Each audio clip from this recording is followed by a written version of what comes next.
Sniper Elite 3 is a celebration of extravagant carnage, and less significantly a big improvement over 2012's Sniper Elite V2. Its predecessor's stiff, linear gameplay has been swapped out for a more open-ended, creativity-enabling approach to stealth shooting. But the big draw, the real draw, is the same pornographically violent X-ray vision carnage that erupts whenever your bullets meet their targets.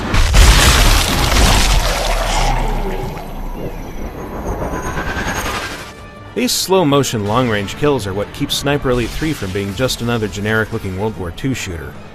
Tight close-ups of the bullet in flight are accompanied by a steadily swelling roar, giving your shot a sense of impending destiny.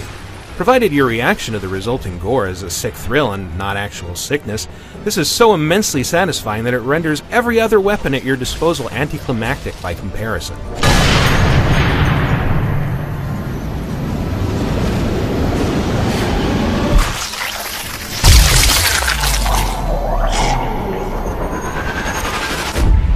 The kill cam moments never got old enough for me to opt to skip them, but they might have if the rest of Sniper Elite 3 weren't so competently designed.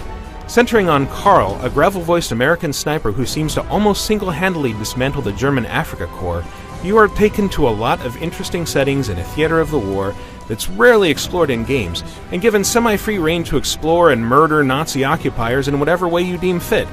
That's what gives Sniper Elite 3 its edge, and not its story, which is awash in cliches and occasionally laughable dialogue.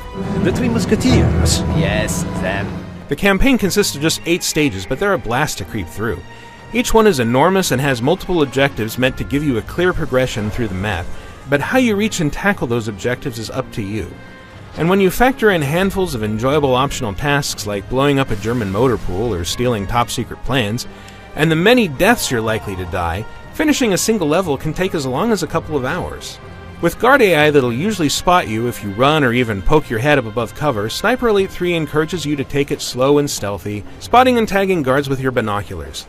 And should you decide to take a shot with anything but your silenced pistol, like, say, your sniper rifle, it's a good idea to either be near some noisy machinery that'll cover up the sound, or immediately move somewhere else after you take your shot. This push to relocate gives Sniper Elite 3 a fun, furtive, cat-and-mouse feel, although like most stealth games, it doesn't always make sense. All you need to do is sneak or run a prescribed distance away from the guards, and they'll forget you ever existed. Dropping guards in quick succession always left me feeling like an efficient badass, even when it was due more to their uneven combat AI than my own skill.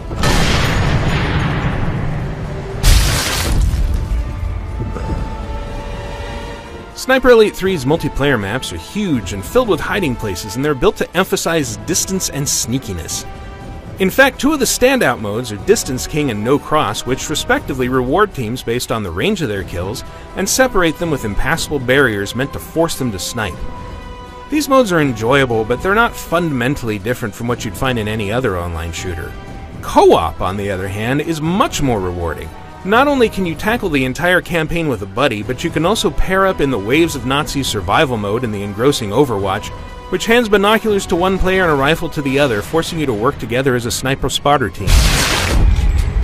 Sniper Elite 3's open-level designs and objectives pack in more than enough variety and stealthy tension to counterbalance its thin story and shaky enemy intelligence, and experimenting with its explosive traps is almost as fun as popping skulls with a sniper rifle. The skeleton-shattering, long-distance kills are still its riveting centerpiece, of course, but even without the element of dumb fun they offer, Sniper Elite 3 would still be a smart, unexpectedly memorable experience. For more on sniping, keep it on IGN.